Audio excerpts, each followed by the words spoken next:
Ils allaient ensemble. Et les filles des prophètes sont venues. Est-ce que tu sais que Dieu va enlever ton maître de toi aujourd'hui? Je le sais. Gardez, taisez-vous. C'était des gens qui n'avaient pas d'objectif.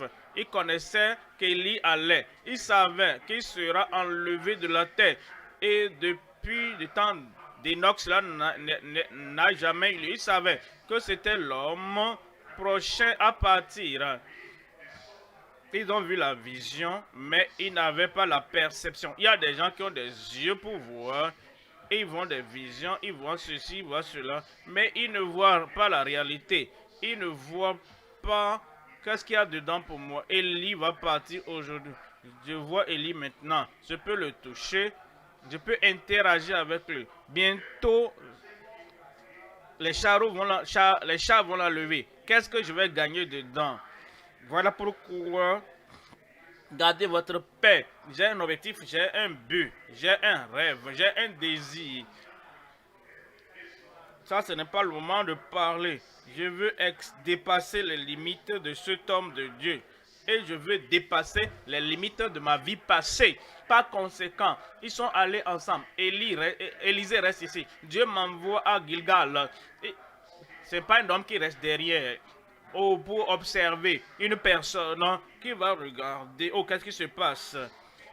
Il a quelque chose. Il s'était lié au bienfaiteur. Il est resté avec ce bienfaiteur. Il dit, comme ton âme vit et Dieu, je ne te laisserai pas. Et ils sont allés ensemble. Ils sont arrivés au Jourdain.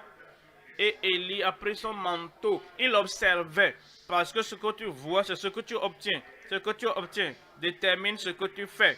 Si tu ne vois rien, si tu n'obtiens rien, tu ne feras pas beaucoup plus que ce que tu as fait par la passé. Il observait Élie agir. Et Élie sortit le manteau et frappa les eaux. Et la rivière s'est divisée en deux. Il a dit, je vois cela. Ce que je vois, je saisis. Ce que je saisis, j'accomplis. Et ils sont allés ensemble. Alors Élie, pour la première fois, il dit, Élisée, il doit y avoir quelque chose dans ton cœur. Pourquoi tu te lis à moi comme ça? Et pourquoi tu évolues avec moi comme ça?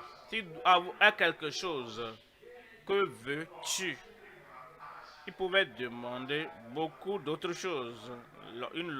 Bonne santé, une bonne famille, des bons financements pour sa vie, pour ce qu'il fera. Et un bon plan. Est-ce que tu as écrit quelque chose? Parce que Dieu m'a dit que je serai prophète à ta place. Est-ce que tu as noté toutes ces choses que je peux vérifier et je peux donc les vérifier pour que Il pouvait demander autre chose qu'une double portion de ton esprit repose sur moi. Repose sur moi. Pourquoi tu demandes ça?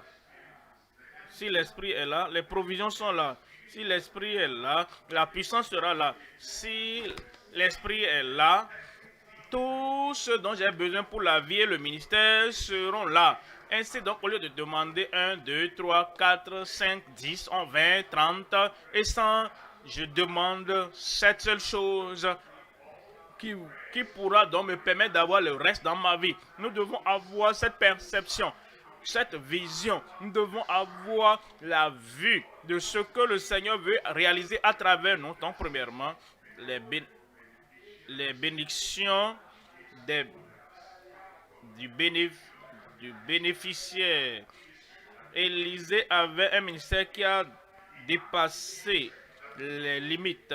Il avait un ministère qui a dépassé les localités. Vous voyez, Naaman qui vient de la Syrie, c'est au-delà d'Israël. Regarde tous ceux-là qui sont venus attraper, l'arrêter et pour le sortir d'Israël. Il venait du dehors. Regardez toutes ces choses qui ont eu lieu. La multiplication de la nourriture. Tout est allé au-delà de ces frontières. Si nous cherchons un homme qui a dépassé ses limites, ses frontières, qui a dépassé ses limites, nous voyons cet homme dans l'Ancien Testament en Élysée. Les bénédictions du bénéficiaire pour d'autres personnes. Parce qu'il a demandé l'Esprit pas pour lui-même, mais pour le ministère, pour ce qu'il pouvait faire et pour ce qu'il sera et ce qu'il réalisera dans la vie et dans le ministère des autres personnes. Les bénédictions pour les bénéficiaires au-delà de ces frontières à travers Dieu. Premièrement, brûler les ponts avant de brûler pour Dieu. Empereur 1 roi 19.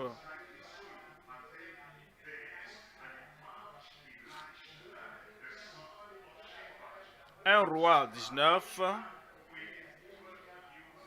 1 roi 19, verset 19. Élie partit de là et il trouva Élisée. Vous voyez, là où Dieu te rencontre et ce que tu fais te rencontre. Je ne vois personne qui est appelé paresseux, oisif, qui se balade, ne faisant rien du tout. Pensez à l'appel de Dieu dans la vie des gens, dans la vie. Regardez, Moïse, il faisait quelque chose. Josué faisait quelque chose. Quand l'appel est venu, pensez à Élisée ici.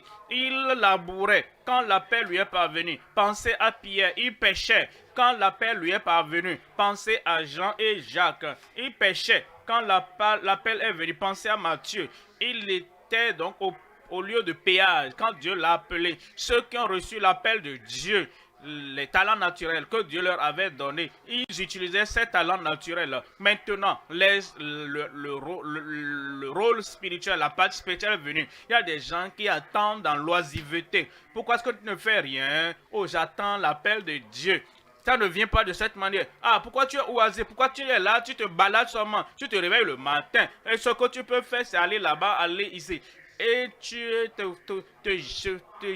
te mets dans les affaires d'autrui parce que j'attends l'appel. L'appel ne vient pas de cette manière. Il labourait avec 12 paires de bœufs et il était avec la 12e.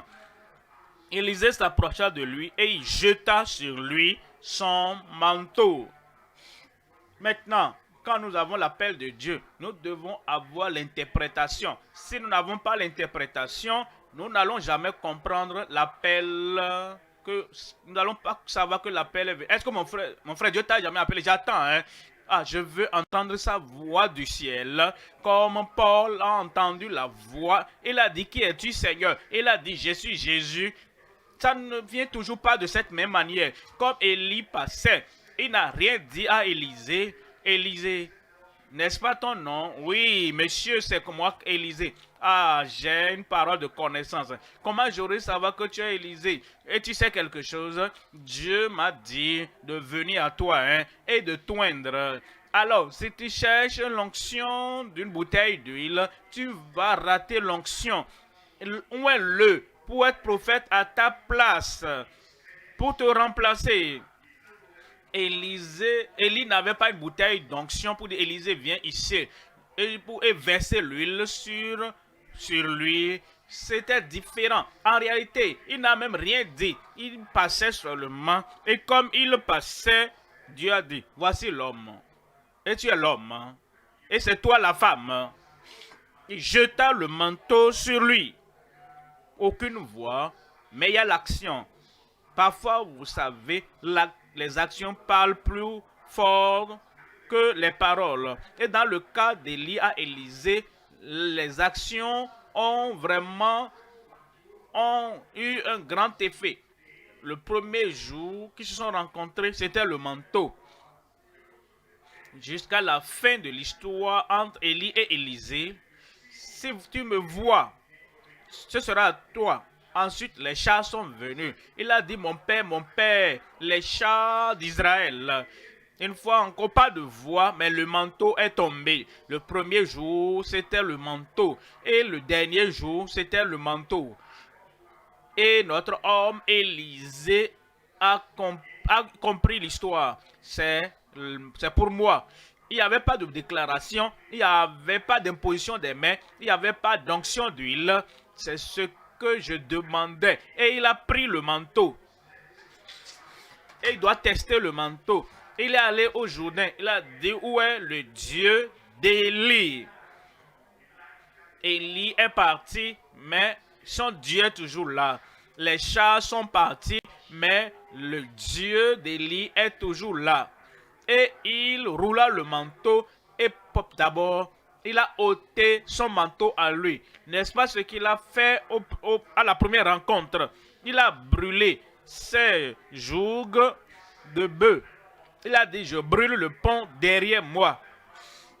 Maintenant, la dernière fois, il a ôté son manteau et il a jeté cela parce qu'il a reçu un plus grand manteau. Qu'est-ce que tu reçois aujourd'hui? Un plus grand manteau? Un manteau plus élevé? Si tu dis Amen, maintenant, quand tu comprends que c'est ce que Dieu veut te donner et c'est la manière dont il donne, la comparaison est parfois dangereuse. Il y a des gens qui limitent ce qu'ils reçoivent du Seigneur parce qu'ils attendent une expérience comme Paul de Tarse. Quand Dieu m'arrête sur la voie de Damas, mon Damas, et qu'il me parle du ciel, et j'entends sa voix, et ceci et cela, et je suis aveuglé, et je fais 3 jours de jeûne et prière, et quand je le fais, et qu'il y a Ananias qui vient, et qui me dit, frère Saul, le Seigneur qui t'est apparu sur le chemin m'envoie vers toi, pour que tes yeux s'ouvrent, et que tu reçoives le Saint-Esprit. Lorsque cela m'arrive de cette manière, alors je saurai que Dieu m'a appelé. La comparaison peut être trompeuse. Si le manteau était le moyen par lequel Dieu a appelé Élisée, il n'a pas appelé Moïse de la même manière. Il ne lui a pas donné autre chose. Il y avait déjà une verge dans la main de Moïse. Qu'est-ce que tu as dans ta main? Une verge, d'accord. Je vais maintenant utiliser cela au-delà de la verge de Moïse. Ce sera la verge de Dieu. Alors ne compare pas Moïse et Élisée. Ne compare pas Josué à Élisée. Il nous appelle de différentes manières. Il nous appelle pour des choses différentes. Il passait et il jeta le manteau sur lui. Verset 21. Verset 21. Après s'être éloigné d'Élie, il revint prendre une paire de bœufs qu'il offrit en sacrifice. Avec l'attelage des bœufs, il fit cuire leur chair et la donna à manger au peuple. Puis il se leva. Puis il se leva, suivit Élie et fut à son service. Il a brûlé le pont derrière. Il y a des choses que nous devons brûler. Regarde ta vie précédente, tes engagements précédents, tes préoccupations précédentes et les choses que tu faisais. Et tu disais, ceci n'aura rien à faire avec la nouvelle vie que j'ai, avec le nouveau ministère que j'ai. Je dois brûler cela. Qu'est-ce que ces jougs de bœufs feront avec le nouveau ministère d'Élisée? Élisée savait que les jougs et les paires de bœufs qu'il avait par le passé n'auront rien à faire avec le ministère venant dans sa vie. Il a dit, ceci doit partir, ceci doit partir, ceci doit partir dans ta vie. Est-ce que tu as jamais pensé à quelque chose qui doit partir, ceci aussi doit partir, tel aussi, je dois brûler ce pont qui me connecte au passé. Voyons 3 éléments ici. Premièrement, voyons brûler les ponts qui nous connectent aux encombrements du passé, aux engagements du passé. Les ponts qui nous connectent à ces choses. Nous brûlons les ponts qui nous connectent aux encombrements du passé. Deuxièmement, construire les ponts qui nous lient aux engagements futurs. Bâtir les ponts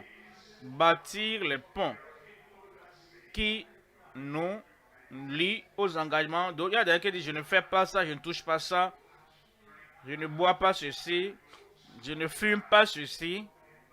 C'est bon pour toi. J'entends ce que tu ne fais pas. Maintenant, entendons ce que tu fais. Le négatif et le positif les bornes doivent être ensemble avant d'avoir la lumière de la vie et la lumière d'un nouveau ministère. Brûle cela, le passé. Maintenant, bâtis cela, présent. Ensuite, et vous pouvez marcher sur le pont que vous construisez pour le nouveau jour. Premier et deuxièmement, bâtir les ponts qui nous lient aux engagements futurs. Et troisième élément, c'est briser les barrières qui séparent plusieurs. Nous parlons d'Élysée, d'un enroulement fructueux. Qu'est-ce que ça veut dire pour toi? Si j'entends tout ça sur Moïse, si j'entends tout ça sur Élisée, si j'entends tout ça sur Pierre, qui a quitté les filets de Jacques et Jean, qui se sont séparés de leur connexion des engagements passés et qui ont bâti de nouvelles choses. Quelle est l'utilité pour moi? Si j'entends seulement et que je ne transfère pas cela dans ma vie. C'est ce que nous avons dans troisièmement, briser les barrières qui séparent plusieurs d'un engagement fructueux. Premier élément maintenant, brûler les ponts qui nous connectent aux encombrements du passé. Comme nous avons déjà lu, il a fait un repas et il a brûlé tous les instruments qu'il avait. Si vous lisez les paraboles de Jésus-Christ, parfois nous lisons seulement ces paraboles, mais quand vous lisez ces paraboles, il y a des accomplissements prophétiques dans certaines paraboles. Et il y a aussi l'accomplissement dans certaines paraboles. Prenez par exemple en Luc 13. Vous voyez Luc 13, 7.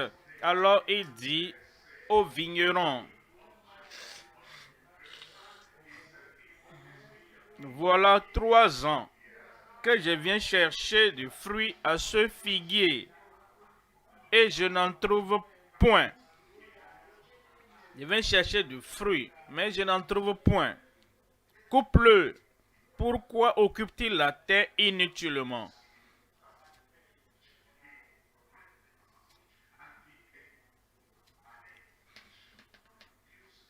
Donc, la vigne était là, mais ne produisait rien du tout. Et dans le ministère, cela ne portait pas de fruits. Dans le ministère que Dieu m'a donné, est-ce qu'il y a des choses qui sont là? Est-ce qu'il y a des encombrements? Est-ce qu'il y a des choses qui sont là, sur lesquelles vous dépassez du temps, de l'argent, mais qui ne produisent rien du tout dans votre ministère?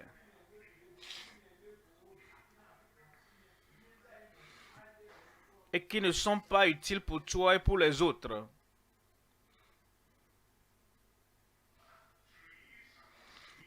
C'est comme des arbres sur lesquels nous cherchons des fruits, mais qui ne produisent rien. Et découpe-le.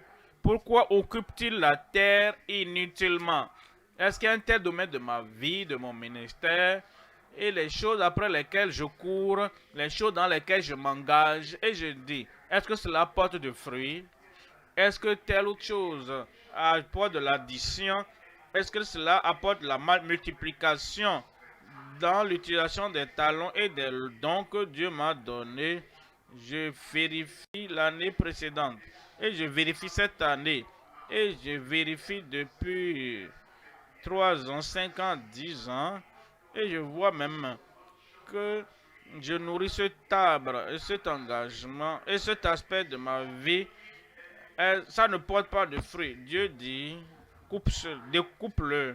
Pourquoi va-t-il occuper la terre maintenant? Nous brûlons le pont afin de brûler pour Dieu. En 2 Timothée 2, verset 4. 2 Timothée 2, 4.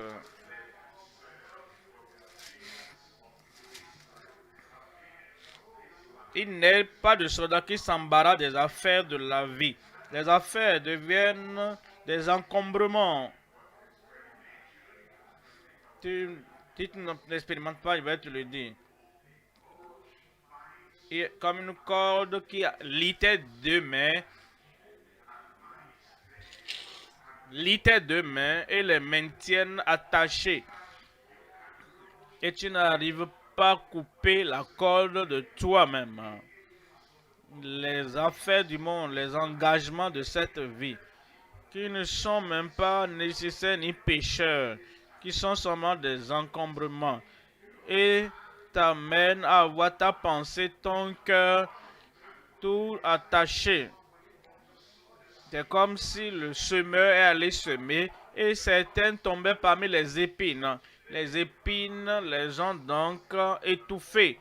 Et Marc 4, 14 dit, les désirs d'autres choses ont entré et les séductions des richesses et les choses de cette vie venant ont étouffé la parole et la rendent infructueuse.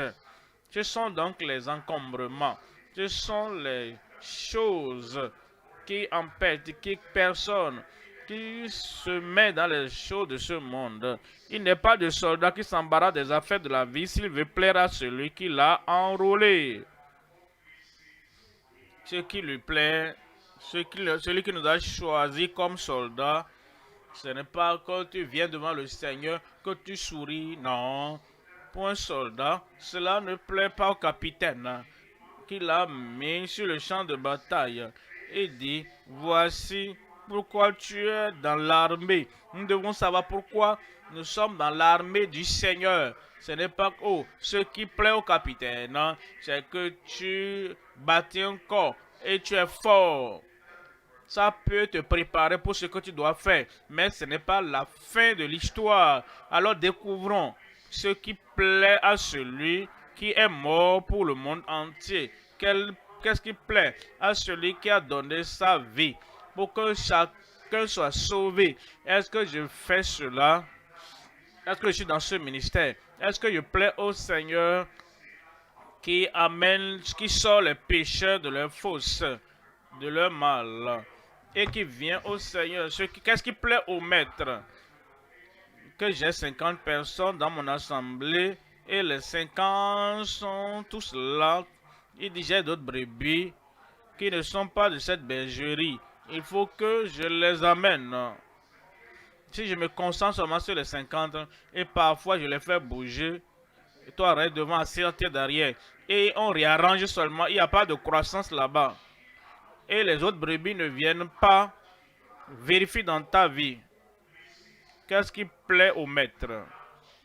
Vérifie dans ton ministère ce qui plaît au maître et ce qui va t'engager et va t'encombrer pour t'empêcher d'accomplir ce pourquoi il t'a appelé.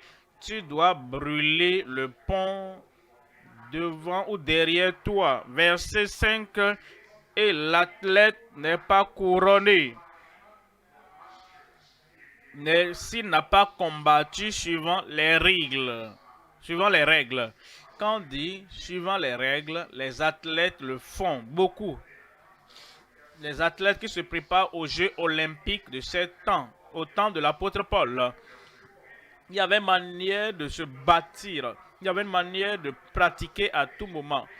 Il y avait aussi un moment où ils allaient s'engager sur le champ, mais Pierre ne regarde pas un athlète et fait exactement ce que l'athlète fait. L'exemple de l'athlète est juste une illustration. Cela ne m'envoie pas sur la voie pour trottiner chaque jour.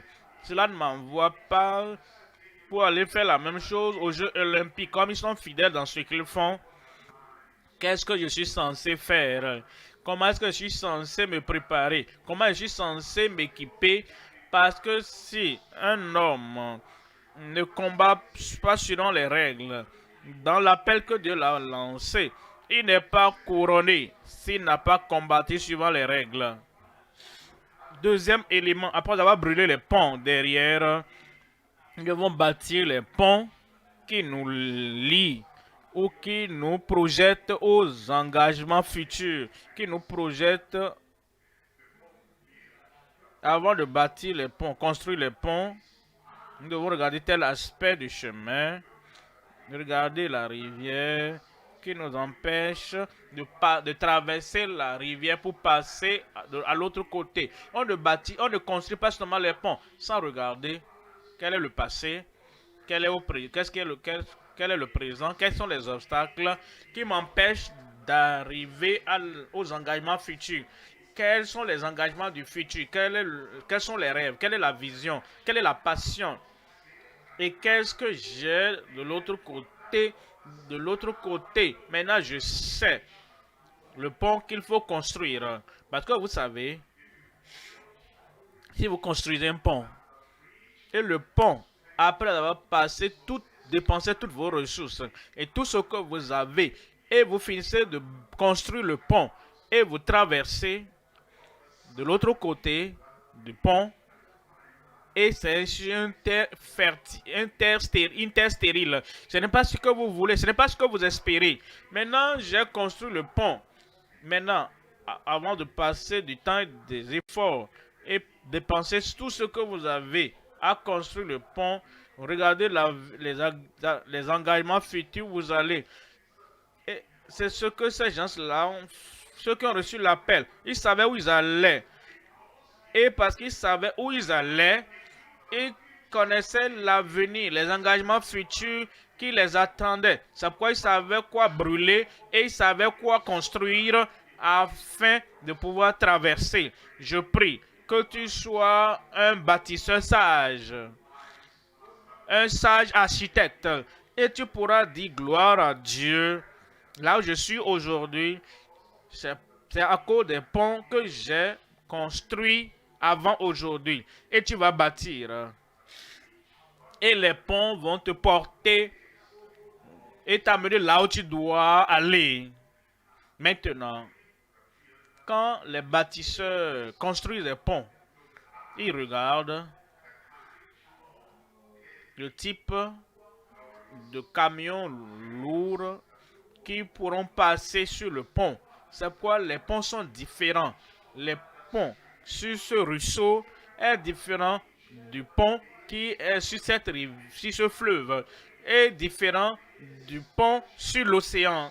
Vous voyez, je dis tout cela pour que nous connaissions les choses pratiques à faire. Regardez, tel ministre, il construit un pont. Regardez je regarde les dimensions, je regarde la force, je regarde tout ce qu'il fait, je fais la même chose. Non, avant de faire exactement la même chose, est-ce que tu veux envoyer sur ce pont-là exactement ce que l'autre ministre veut faire passer sur son pont? Est-ce que son pont est assez large pour ta vision? Est-ce que son pont est assez lourd et solide pour ton appel? Tu dois vérifier cela. Où est-ce que je vais? Comment est-ce que je veux aller là-bas? Et maintenant, je construis le pont. Alors, il construit le pont. S'il met des bois, et ça va le prendre un mois. Peut-être moi, je vais construire un pont. Ça peut me prendre plus d'un an. Parce que je bâtis un pont différent du pont qu'il est en train de construire. Mais ce que je veux que vous notiez, regardez votre vie, regardez votre appel, regardez votre ministère et construisez le pont qui vous projette dans l'engagement futur. 2 Rois 2, verset 2. En 2 Rois 2, verset 2. 2 Rois 2, 2. 2 Rois 2, 2. Élie dit à Élisée, reste ici, je te prie car l'Éternel m'envoie jusqu'à Bethel. Élisée répondit, l'Éternel est vivant et ton âme est vivante. Je ne te quitterai point. Est-ce qu'il y a des décisions à prendre en tant qu'un individu que l'autre personne n'a pas à prendre? Regardez les 50 fils des prophètes. Est-ce que tu sais que l'Éternel va enlever ton maître de toi aujourd'hui? Et il ne suivait pas Élie jusqu'à Bethel. Est-ce que peut les copier? Ils sont les fils des prophètes. Ils sont également étudiants dans l'école des prophètes. Et ils ont déjà des dons, des révélations. Oh, voici mon ministère, mon don. Est-ce que je veux qu'il soit limité à la vision et au don des fils des prophètes. Tu peux décider et tu peux aussi dire d'accord. C'est comme si tu as la révélation, c'est comme j'ai la vision, c'est comme tu as au moins l'un des dons de l'esprit et je m'assieds avec toi. Tu assois avec eux. Si c'est là la limite de ton appel, si c'est là la limite de ton ministère, mais si ton ministère et ton appel vont au-delà de l'heure, tu dois leur dire restez là où vous êtes, là où vous voulez rester, moi je vais plus loin. Quelqu'un là-bas, tu vas plus loin. Même Élie même dit reste ici. Il dit je ne te laisserai point. Et ils descendirent à Bethel. Verset 4.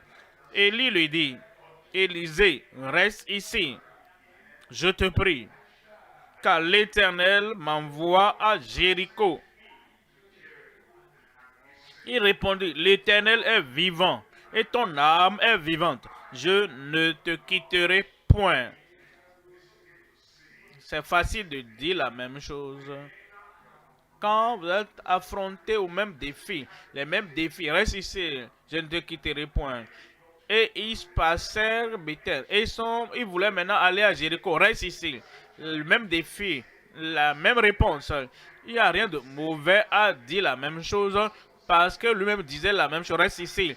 Et il dit, je ne te laisserai point. Et ils arrivèrent à Jéricho. Verset 6. Verset 6, il lui dit, reste ici. Je te prie, car l'Éternel m'envoie au Jourdain. Élie dit la même chose.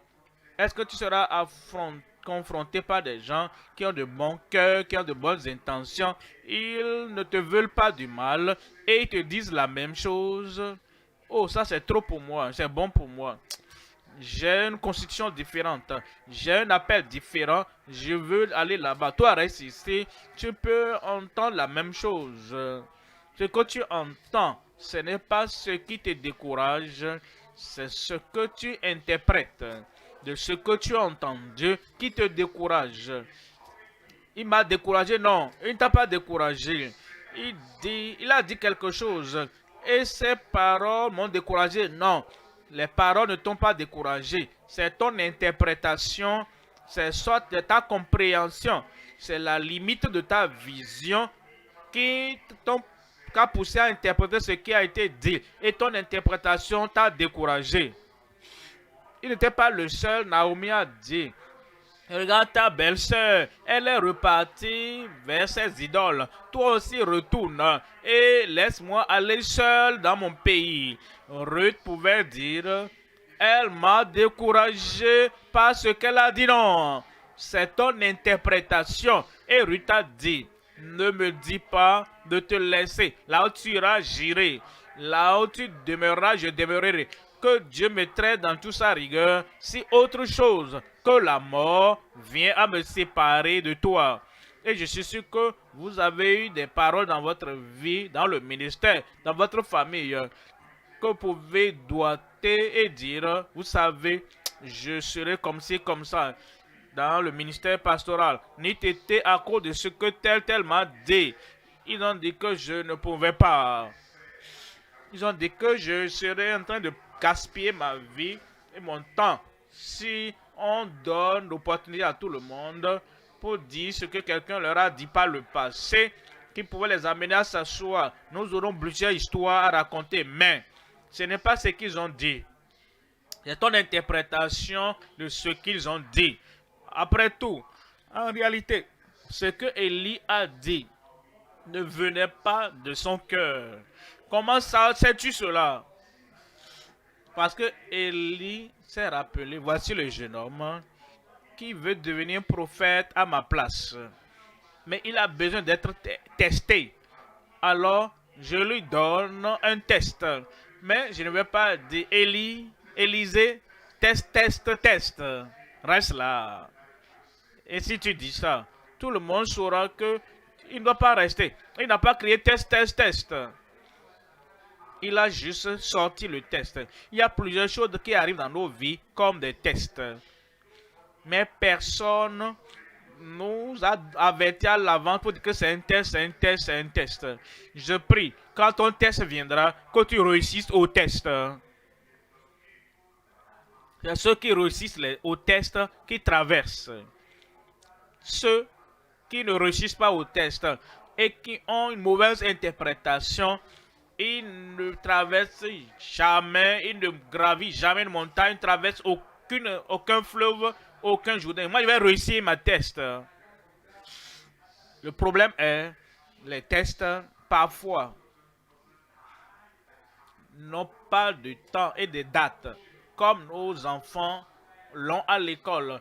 Telle période, il y aura les examens.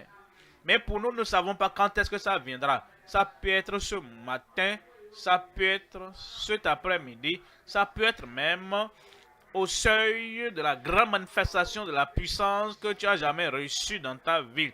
Nous devons être vigilants et tu vas réussir au test et aider. Je ne te laisserai point. Et ils poursuivirent tous deux leur chemin. Je vais poursuivre. Troisième élément maintenant. Briser les ponts. Briser les barrières qui séparent plusieurs d'un enrôlement fructueux. Briser les barrières qui séparent plusieurs d'un enrôlement fructueux. Parfois, ce n'est pas nous-mêmes que nous séparons des engagements futurs, des enrôlements futurs, mais nous pouvons bloquer d'autres. En Luc 9, 49. Luc 9, 49. Jean prit la parole et dit, mais nous avons vu un homme qui chasse des démons en ton nom, et nous l'en avons empêché. Pourquoi? Parce qu'il ne nous suit pas.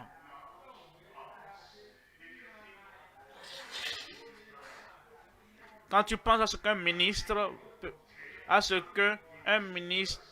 un ministre peut faire, et à ce que 10 ministres peuvent faire, et ce qu'à 100 ministres peuvent faire, tu comprendras alors ce dont nous parlons sur ôter les limites, pas dans ta vie seulement, mais dans la vie d'autres personnes. Si un homme pouvait le faire, qu'est-ce que 2 peuvent faire? Et qu'est-ce que 3 peuvent faire? Si Pierre pouvait prêcher un message et 3000 sont venus dans le royaume de Dieu avec un seul message. Maintenant, qu'est-ce que nous allons faire avec Philippe? Qu'est-ce que nous allons faire avec Étienne? Qu'est-ce que nous allons faire avec les autres 5 des 7? Alors les apôtres ont dit quelque chose de grand et de merveilleux. Quand ils ont dit, il n'est pas bon, il n'est pas juste pour nous de laisser la parole de Dieu pour servir aux tables. Grand. Ainsi, alors cherchons 7 hommes qui ont de bons témoignages. Cherchons 7 hommes qui sont remplis de foi et remplis du Saint-Esprit. Un instant, apôtre. Nous cherchons des hommes qui sont remplis du Saint-Esprit.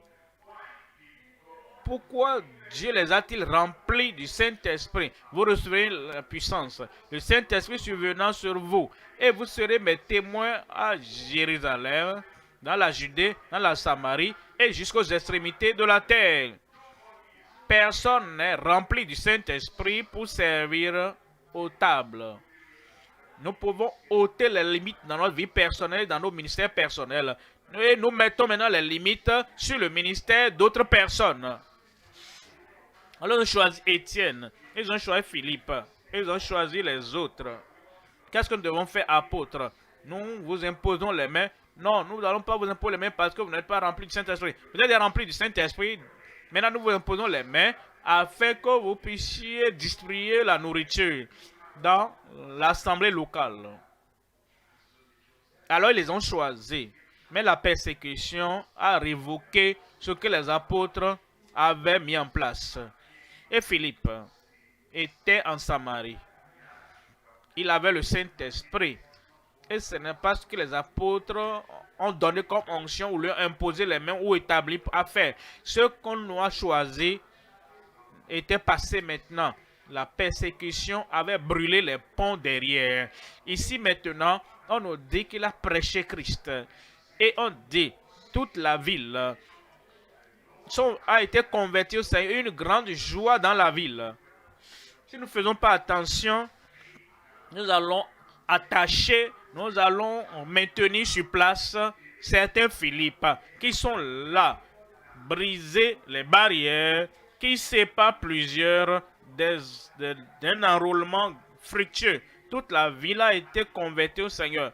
Et l'unique Éthiopien est venu au Seigneur. Et à la fin du chapitre 8, un miracle qui n'a jamais eu lieu dans la vie d'un apôtre. Après avoir baptisé l'eunuque, et l'Éthiopien allait, l'Esprit de l'Éternel l'enleva de face dans un avion invisible. Et il s'est retrouvé à Azote. Ce que je veux relever, comme vous coupez les liens, comme vous brûlez les ponts, concernant votre vie personnelle, regardez Philippe, aidez-le.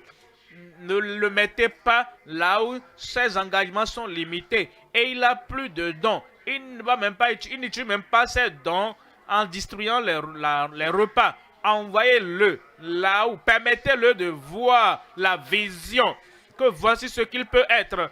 Et ce Étienne, quand les gens ont regardé le visage d'Étienne, c'était comme un ange qu'on voit. Et il a fait beaucoup d'autres miracles et des prodiges parmi eux également. Le point est, aider les autres aussi à voir qu'ils doivent brûler les ponts derrière, qu'ils doivent construire des ponts qui pourra les aider à aller dans leur engagement futur. Et ils doivent aussi briser les barrières et les ponts qui les séparent et qui séparent les autres des enrôlements fructueux. Je prie que cela soit ton jour. Et le passé maintenant, nous pouvons nous débarrasser du passé. Nous sommes là il y a longtemps, tournant en rond depuis 40 ans, c'est assez. Nous allons à la terre promise. Deuxième point maintenant, se lier au bienfaiteur pour son baptême de la part de Dieu. Quand nous parlons du baptême, cela veut dire une immersion. Une immersion. Il est arrivé dans Acte 2, l'immersion dans le Saint-Esprit. Mais vous savez, le fruit de l'Esprit est amour. Nous pouvons être immergés dans l'amour, baptisés dans l'amour. Le fruit de l'Esprit, c'est la joie et la paix. Nous pouvons être tellement baptisés dans la joie du Seigneur. Et la joie du Seigneur est notre force. Nous pouvons être tellement baptisés et immergés dans la paix du Seigneur. Pour qu'en nous et autour de nous, nous sommes immergés dans la paix du Seigneur.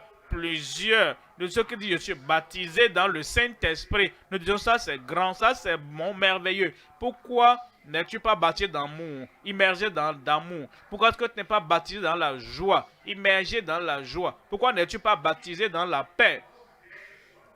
Parce que quiconque fixe sa pensée sur le Seigneur, Dieu lui donnera la paix débordante. Pourquoi ne sommes-nous pas baptisés dans tous ces fruits de l'Esprit?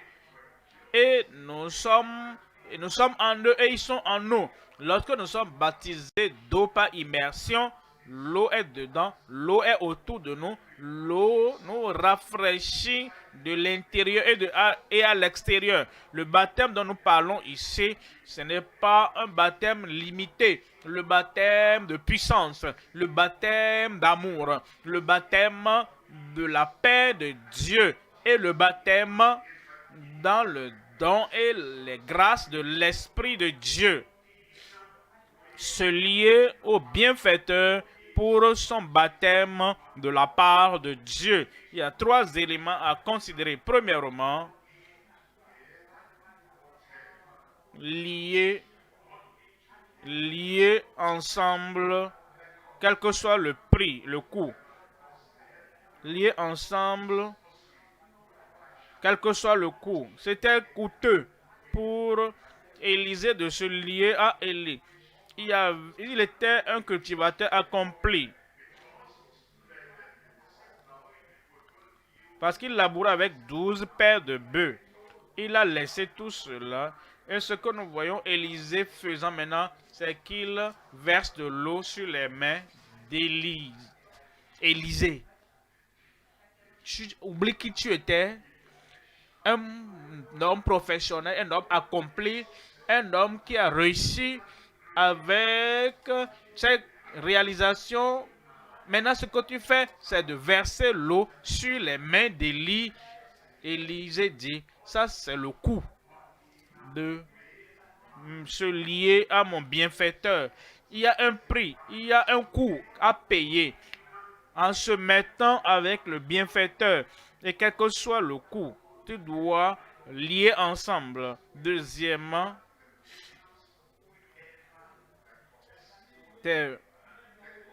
vaincre les tentations. Vaincre les tentations. Quelle que soit la cause. Vaincre les tentations. Ici, Jérémie vient et il a rassemblé les filles de Récabite dans la maison du Seigneur. Et il dit, buvez du vin. Il pouvait dire, ah, il est le prophète. Il a été établi par le Seigneur avant leur naissance. Et c'était le prophète de la nation pour renverser et pour faire tout. Il devait avoir une bonne raison pour ça. En tant que prophète de Dieu, il dit, buvez du vin. Parfois, la tentation vient des gens. Vous pensez, non, il ne peut pas faire le mal. Il ne peut pas me conduire dans la direction que je dois pas aller. Comment tu sais? Vaincre les tentations, quiconque soit la cause. Troisièmement, c'est dompter la langue.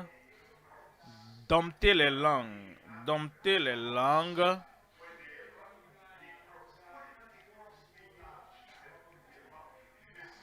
Les fils des prophètes ne savaient pas pourquoi je suis Élie de façon intimide.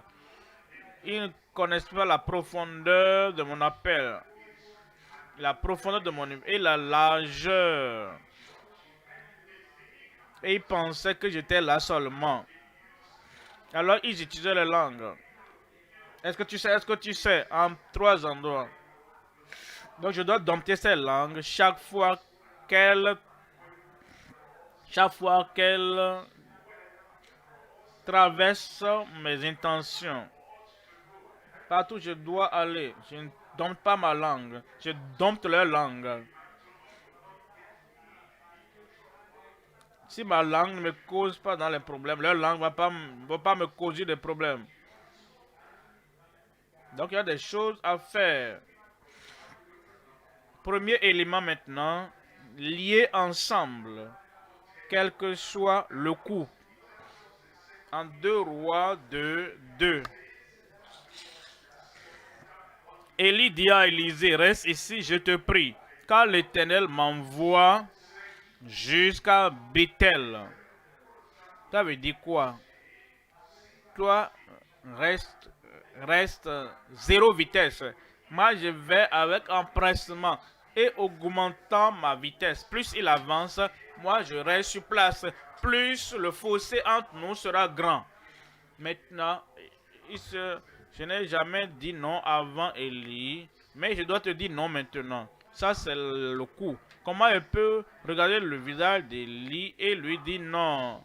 Parfois, je dois le faire afin que je continue à me lier au bienfaiteur. Verset 4.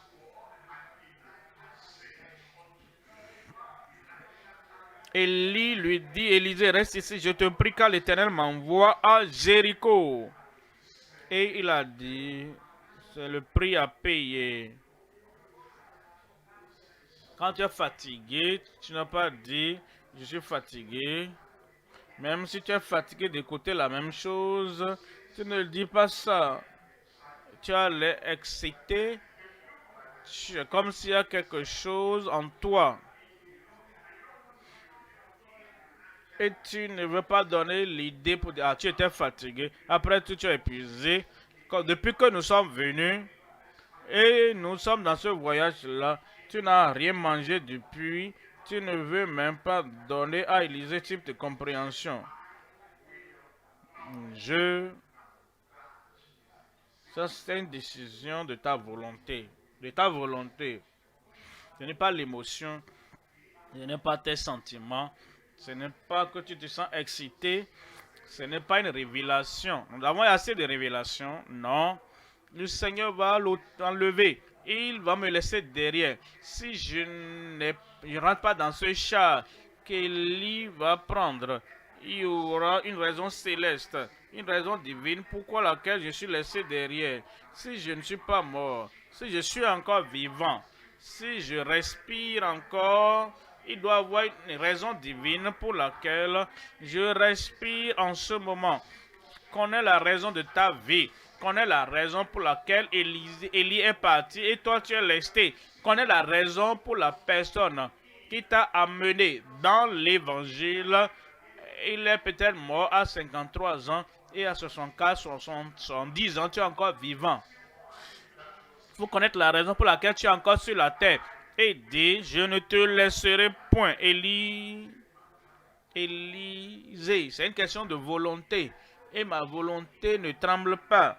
Ma volonté n'est pas instable. Ma volonté n'est pas comme quelque chose que le vent peut emporter. J'ai pris la décision. Jusqu'à ce que je passe la dernière minute avec toi, je ne te laisserai point. Je ne te quitterai point. Ça, c'est le coup de se lier.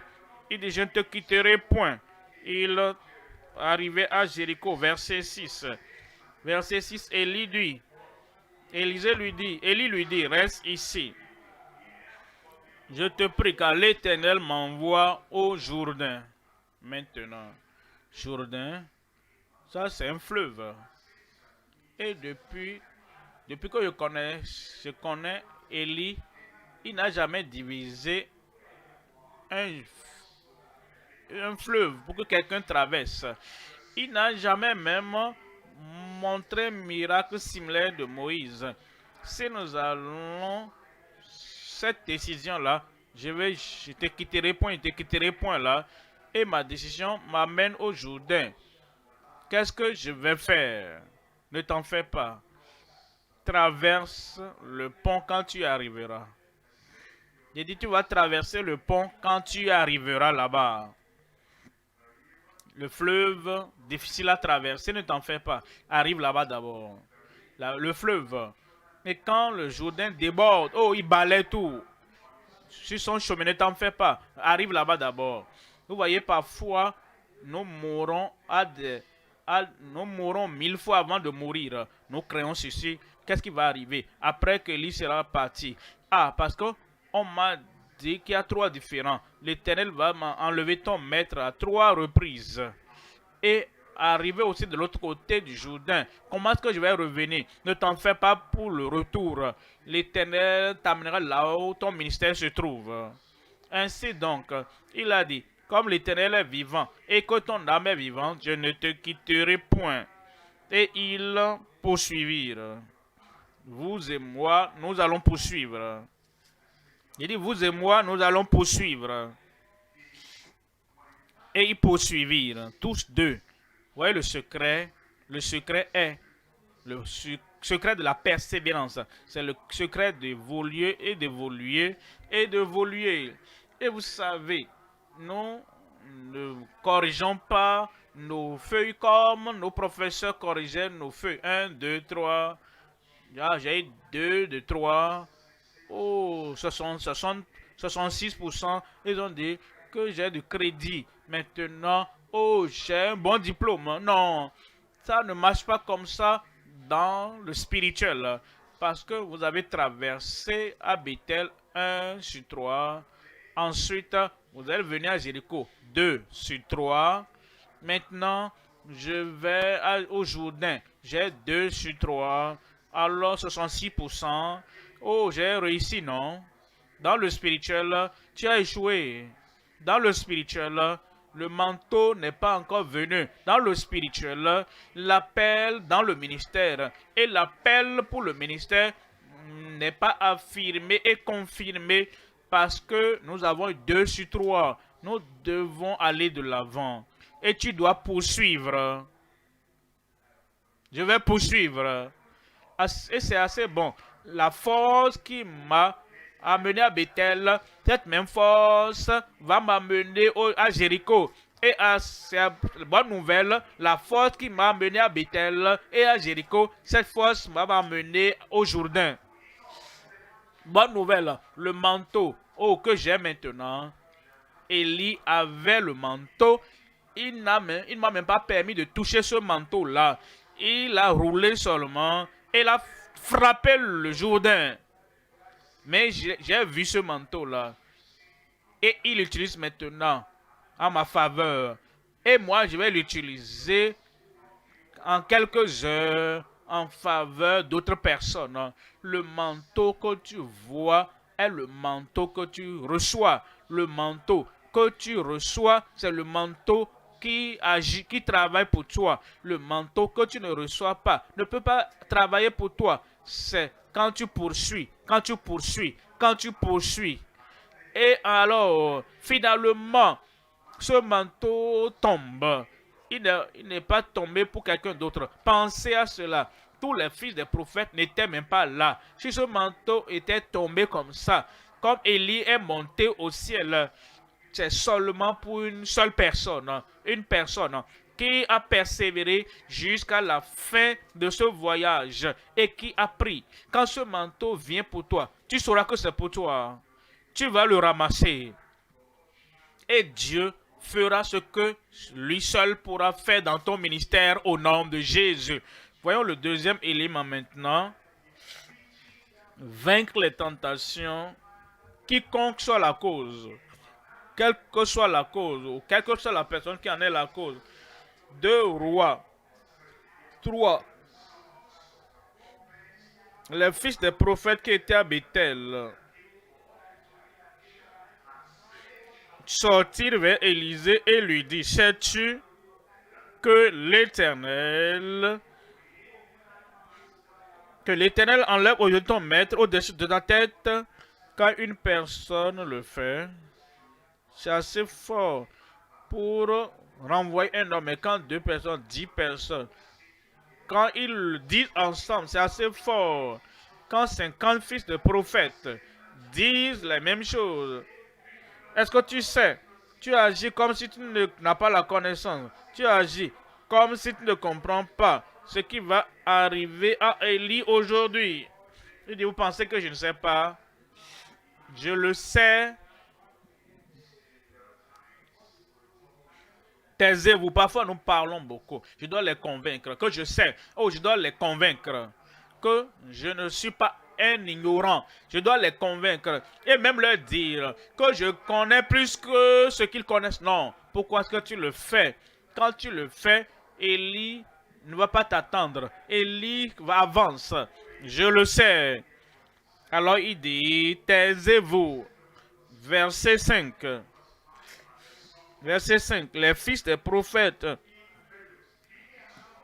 étaient des gens qui savaient de quoi ils parlaient. Les fils des prophètes qui étaient à Jéricho s'approchaient d'Élisée.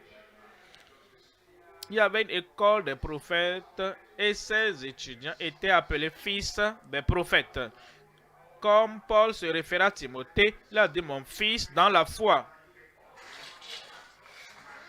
Comme fils se réfère à Tite comme fils de la foi. Ceux qui étaient à l'école des prophètes, on se réfère à eux comme fils des prophètes. Ils étaient là pour apprendre le ministère prophétique. Ils étaient là pour apprendre comment les prophètes agissent, comment les prophètes prêchent, ce que les prophètes font. Ils apprenaient, mais ils ne sont jamais parvenus à l'exécution, à l'accomplissement de la connaissance qu'ils avaient. Ils avaient la connaissance, mais ils n'avaient pas la pensée, la décision, la volonté de suivre avec le ministère prophétique pour lequel ils se préparaient. Et on dit les filles des prophètes qui étaient à Jéricho vinrent à Élisée et lui dirent, sais-tu que l'Éternel enlève aujourd'hui ton maître au-dessus de ta tête? Aujourd'hui, il y a des ministres maintenant qui étudient la prophétie profondément. Ils n'étudient pas autre chose. Ils étudient les temps et les saisons dans lesquelles nous vivons. Ils étudient tous les signes que nous devons voir. quand le Seigneur va venir, ils connaissent les temps et les saisons qui vont arriver. Et soudainement, Christ va apparaître. Ils ont la connaissance du prophétique, de l'eschatologie, des choses à venir. Mais ils n'ont pas la connaissance en se préparant pour son retour. Comment se fait-il qu'on étudie la prophétie, mais qu'on n'étudie pas comment se préparer pour le moment où ils viennent? Il dit, ton maître va enlever ton... Le Seigneur va enlever ton maître. J'ai dit, je le sais, taisez-vous. Verset 7. 50 hommes d'entre les fils des prophètes arrivèrent et s'arrêtèrent à distance vis-à-vis.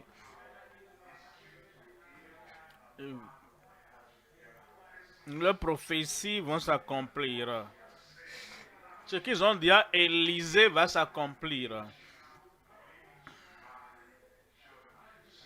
Et eux deux s'arrêtaient au bord du Jourdain. Quelle que soit la tentation, reste derrière. Reste là. Ne va plus loin. Tu as fait assez. Plusieurs voix peuvent le dire. Ils peuvent te le dire sur les médias sociaux. Ils peuvent te le dire dans ton assemblée locale. Reste. C'est assez, non? Qu'est-ce que tu cherches encore? Ce sont des tentations qui surviennent et nous devons savoir comment vaincre. Et tu vas vaincre toute tentation qui vient au nom de Jésus. Quel que soit le coût de cette tentation, nous ne regardons pas le coût, c'est-à-dire ceux-là qui sont cause de tentation, nous savons que je vais vaincre. Mais dans toutes ces choses, nous sommes plus que vainqueurs. Tu seras plus que vainqueur au nom de Jésus. Troisième élément, nous savons que nous devons dompter nos langues. Est-ce que je peux dompter la langue de quelqu'un qui me dérange à tout moment? Est-ce que tu sais, je lui ai répondu. Une autre personne vient, un parent même. Est-ce que tu sais? Et je dompte cette langue. Et j'avance encore. Chaque fois que je vais faire un pas, un autre pas, un pas. Est-ce que tu lis les nouvelles, les journaux? Oui. Est-ce que tu entends ce qui se passe? Oui, j'entends. Est-ce que tu sais? Est-ce que tu sais? Est-ce que tu sais ceci? Oui, je sais. Mais la conversation ne va pas dépasser ce niveau. Je dois dompter leur langue. Si je ne le fais pas, ils vont dire plus. Si je ne le fais pas moi-même, parfois, je dois dire des choses que je ne dois pas dire. Dompte ta langue et dompte la langue des autres. Chaque fois qu'ils traversent ta vision, chaque fois qu'ils croisent ton ministère, ou ils disent quelque chose différent de ce que Élie a entendu de toi. Les langues qui parlent avant le transfert de cette puissance dans la vie d'Élisée domptent ces langues. Ils disent que le silence est doré. Cette fois-ci, le silence est vraiment doré. Ici, nous voyons, nous voulons dépasser nos limites passées. La puissance, une plus grande puissance, une plus grande onction. Comme nous sortons de la chambre, quelqu'un, oh, frère, tel pasteur. Oh, je te cherche, je cherche à te voir même. Oh, je ne peux pas parler maintenant.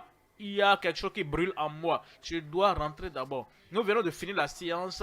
Je n'ai pas encore fini ma session dans la prière. Je dois rentrer maintenant et prier vraiment sur ce que j'ai entendu. Oh, s'il te plaît, j'ai besoin de ton attention maintenant. Nous devons dompter leur langue. Parce que c'est un moment pour toi, pour Élisée, qui ne viendra plus encore. Dompte leur langue. Lorsqu'elle croise notre chemin. En Proverbe 10, verset 19. Proverbe 10, 19. Celui qui parle beaucoup ne manque pas de péché. Le péché ici, parfois, pour la personne moyenne, C'est un péché normal. Pour Samson, ce n'était pas seulement le péché d'être avec la chair, mais le péché de révéler ses secrets. Même le secret qu'il n'a même pas révélé à son père, à sa mère. Celui qui parle beaucoup ne manque pas de péché. Quelle est la mauvaise chose? Quel est le bavardage qui nous fait tomber, qui rend la puissance de Dieu à quitter notre vie? Celui qui parle beaucoup ne manque pas de péché, mais celui qui retient ses lèvres est un homme prudent. Je serai prudent. J'ai dit, je serai prudent aujourd'hui. À quoi tu penses? Est-ce que tu penses que tu vas avoir le ministère d'Élysée? Cette question n'a pas besoin d'une réponse. Je serai prudent. D'où viens-tu? Ah, tu étais là-bas. Dépasser les limites. Parle-moi. Quelle limite veux-tu dépasser? Le prudent se tait. Je parlerai au Seigneur. Je n'ai pas besoin de t'en parler. Parce que si je te dis ça, est-ce que tu vas m'aider à dépasser les limites, à accroître la puissance, à accroître l'onction? Qu'est-ce que tu cherches maintenant? Qu'est-ce que tu veux faire maintenant? D'accord. Tu es venu au lieu, tu veux faire ce que tu n'as jamais fait avant? Quelle est la raison de le répondre ou de la répondre? Est-ce qu'il va m'aider à atteindre ce que je n'ai jamais réalisé? Dompte leur langue et dompte ta langue. Quand tu seras là-bas, chacun te verra et saura que tu es là-bas. Et tu seras là-bas. Je serai là-bas. Troisième point maintenant. Troisième point. Les bénédictions pour les bénéficiaires au-delà de ces frontières à travers Dieu. Vous voyez les frontières d'Élysée en Israël, en Judée. Il est allé au-delà de ces et les frontières, les périmètres du ministère. Il a dépassé aussi ses limites. Nous allons voir trois éléments aussi. Premièrement, les bénédictions illimitées à travers tout le pays. Les bénédictions illimitées à travers tout le pays d'Israël. Et vous verrez la touche d'Élysée là-bas, la touche d'Élysée là-bas, la touche d'Élysée partout, dans tout le pays. Deuxième élément, les bénédictions plus grandes que les limitations précédentes. Ce qu'il faisait, c'est qu'il versait l'eau sur les mains d'Élie. Et en diront, oh, ce que tu n'as pas pu faire quand Élie était là, quand tu étais côte à côte avec lui, comment tu penses maintenant que tu peux le faire maintenant que Élie est parti? Ne t'en fais pas, c'est notre appel. Nous le ferons. Les bénédictions sans limite, plus grandes que les limitations précédentes. Troisièmement, les bénédictions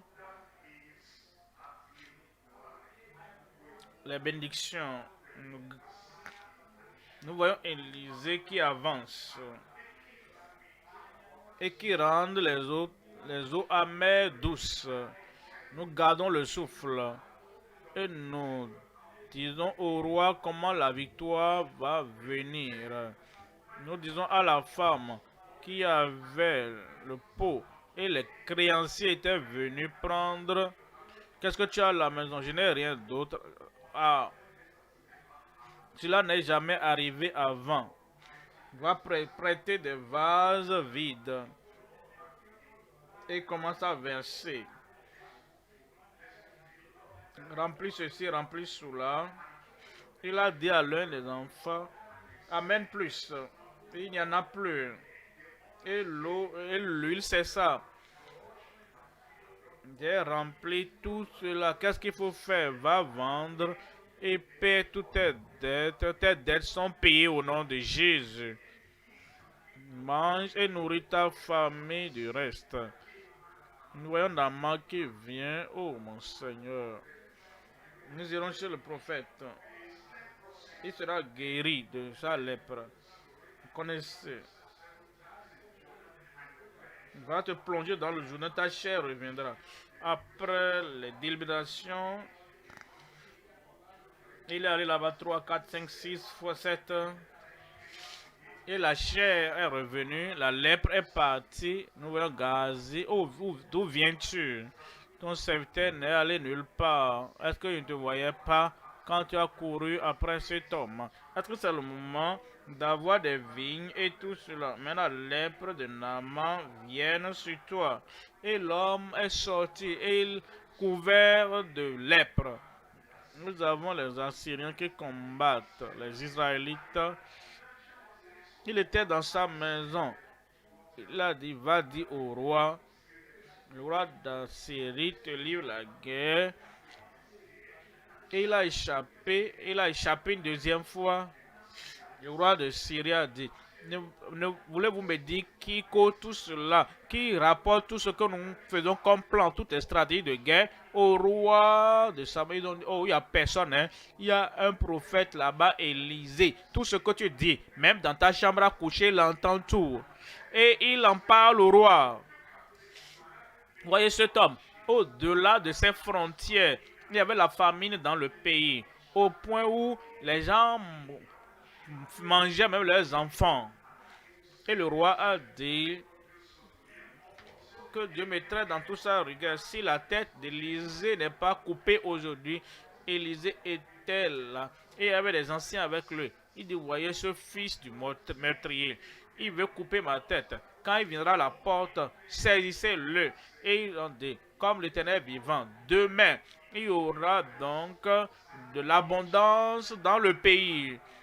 Et l'officier sur lequel reposait la tête du roi dit, ah, même si Dieu ouvrait les fenêtres dans le ciel, est-ce que cela va arriver? Il a dit, tu le verras de tes yeux, mais tu n'en mangeras pas. Et il en fut ainsi. Comme il avait dit, tout a été accompli dans la vie et dans le ministère d'Élisée.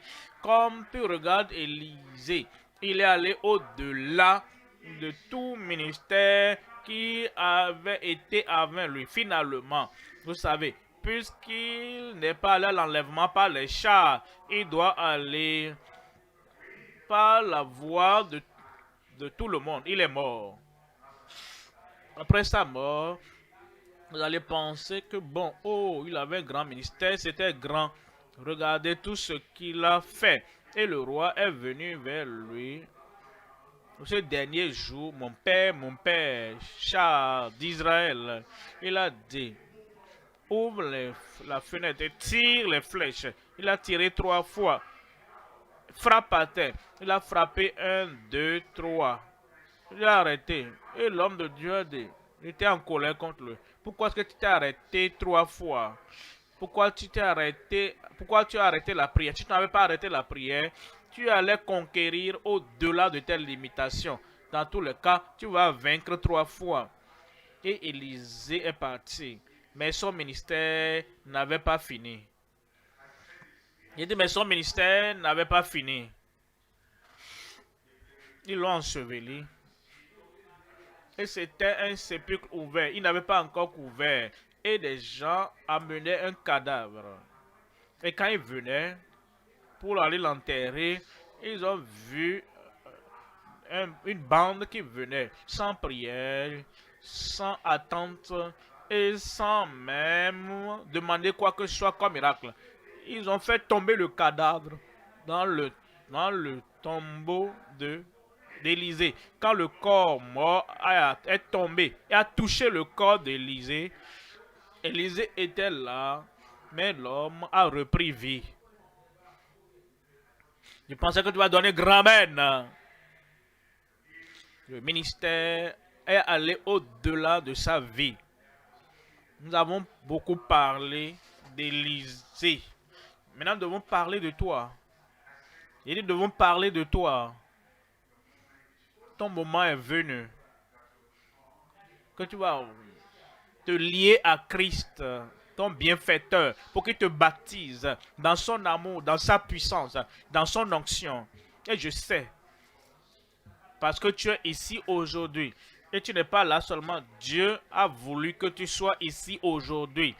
Il savait ce que tu vas entendre. Il savait ce qui va implanter dans ton cœur. Il connaissait le désir qui naîtra dans ton cœur. Et il est là pour que cela se produise dans ta vie, dans ton ministère.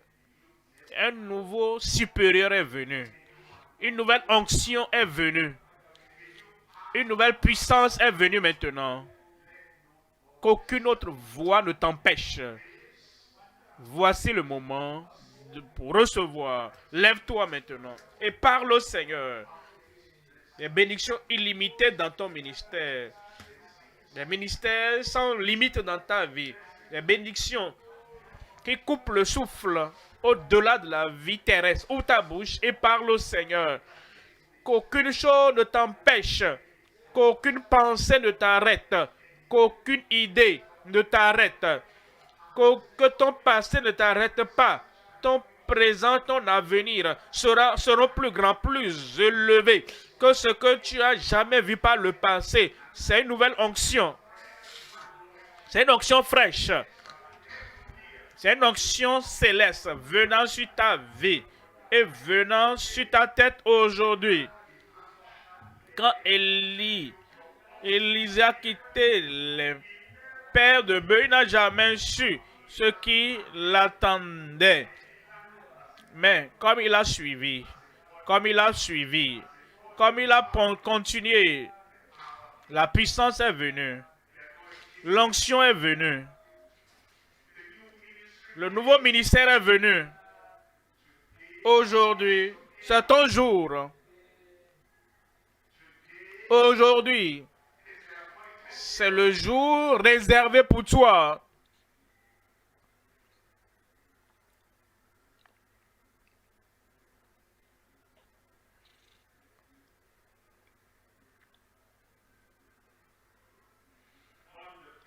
Brûle les ponts derrière.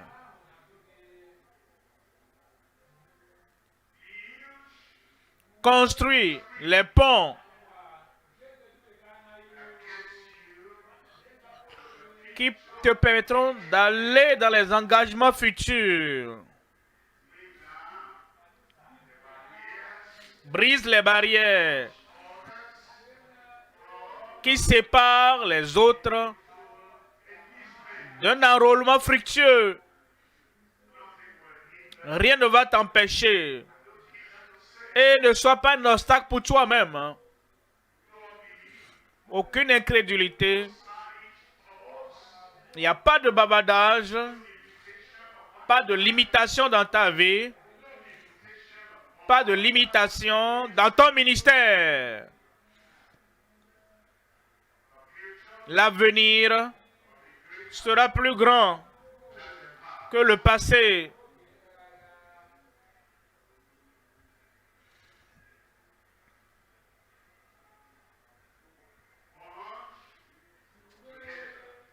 Liés ensemble.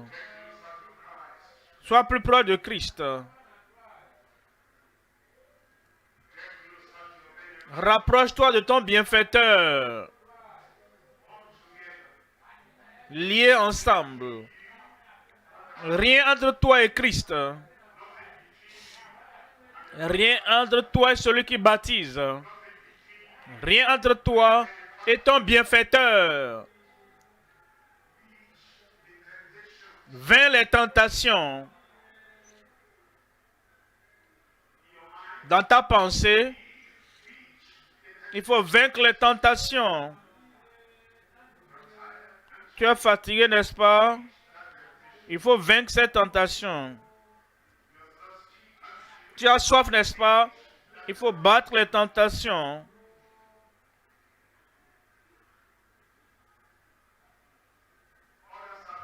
Les autres parlent de toi. Il faut vaincre cette tentation.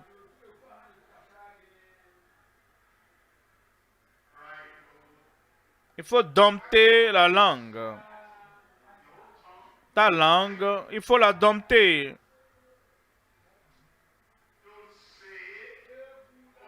Ne dis pas ce que tu as l'habitude de dire. Il faut dompter ta langue. les paroles de découragement, les propos d'anxiété, les propos d'anxiété domptent la langue et domptent les autres langues également. Ces langues qui vont te détruire, dompte-les.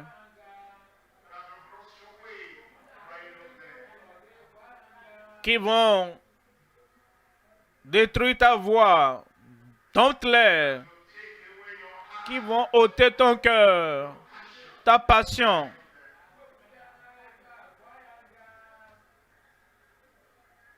Dompte-les.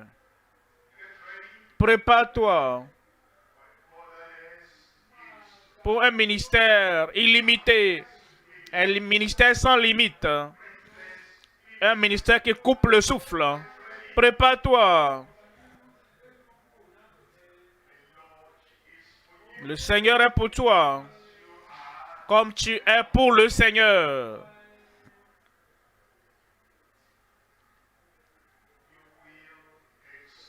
Tu vas dépasser les limites.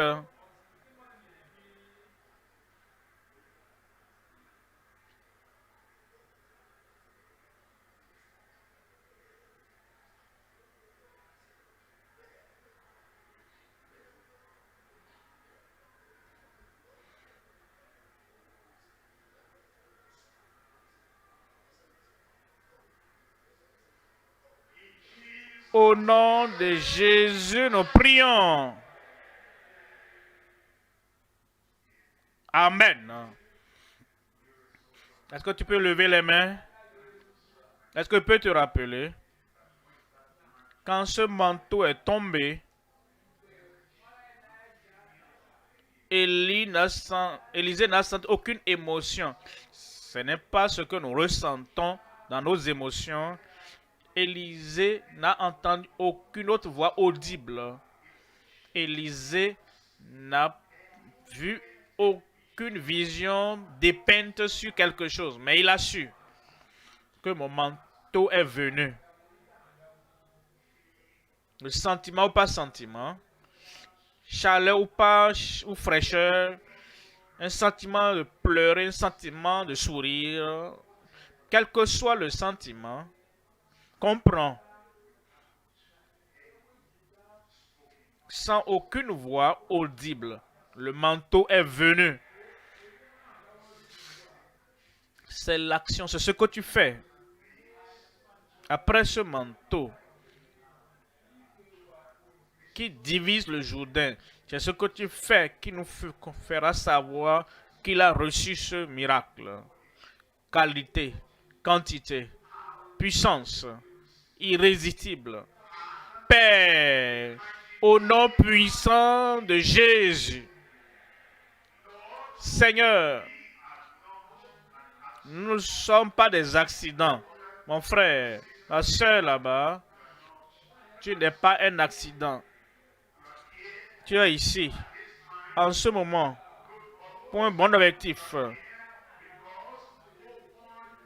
Parce que les cieux ouverts reposent sur toi. Ton passé est passé. Un bon passé dans les mains du Seigneur. Le mauvais passé, c'est entre les mains du Seigneur. Tu ressors une nouvelle créature, un nouveau ministre, un nouvel homme, une nouvelle femme, avec une nouvelle onction sur ta vie maintenant au nom de Jésus. Bloque les pensées du passé. Dompte tes langues du passé. Les choses qui vont t'arrêter. Et lève-toi dans une nouvelle force. Avec une nouvelle onction. Avec une nouvelle puissance. Ceux qui se confient en l'Éternel renouvellent leur force. Ils prennent leur vol comme des aigles. Tu vas courir, tu ne seras pas fatigué. Tu vas marcher, tu ne seras pas épuisé. Parce que le Dieu du ciel envoie une nouvelle puissance, une nouvelle onction sur ta vie. Va et fais ce pourquoi tu as été établi. Seigneur, je prie que le manteau de puissance, le manteau d'onction, le manteau des signes et des prodiges et le manteau de la prédication, de la proclamation de la parole avec puissance viennent sur chacun maintenant au nom de Jésus. À travers toi, plusieurs âmes viendront dans le royaume. À travers toi, plusieurs vies désespérées seront remplies d'espoir. À travers toi, l'œuvre de Dieu sera accomplie et avancera dans tes frontières ici et au-delà de tes frontières au nom de Jésus. Puissance irrésistible. Puissance irrévutable. Viens sur chacun maintenant. Que nous le sentons ou pas, Seigneur, je prie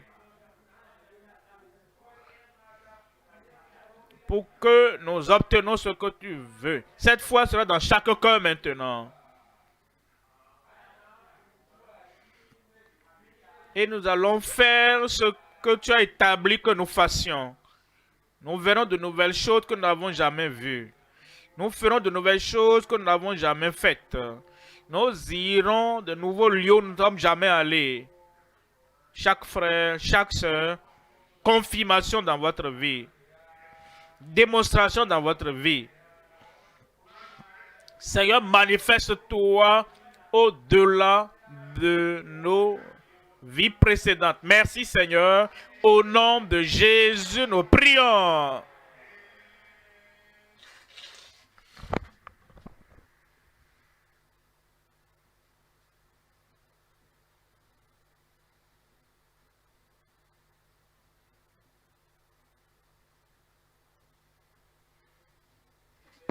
Merci beaucoup. Qu'est-ce que nous disons à notre Père? Merci beaucoup, pasteur.